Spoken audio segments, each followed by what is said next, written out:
Uy, gusto ko lang talagang i-flex itong trolley na nabili ko. Sobrang helpful nito sa amin, lalo na ngayon na may newborn kami. Ang kagustuhan ko kasi dito, meron siyang gulong. So, anywhere, everywhere, madadala namin siya dito sa bahay. Lalo na kami, meron kaming second floor.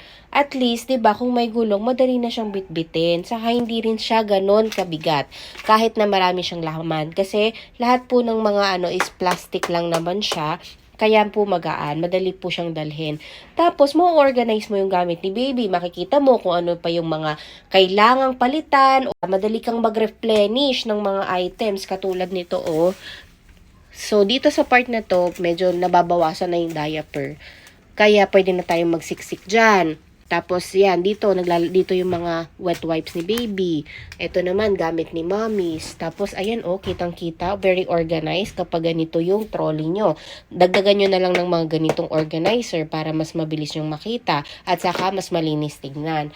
O diba, sobrang tungtuwa ako dito sa trolley na to. Kaya para sa mga first time mom or sa mga nagne-nesting mom dyan, naku, huwag nyo kalimutang i-check out to kasi sobrang helpful po ito para sa ating mga mommies.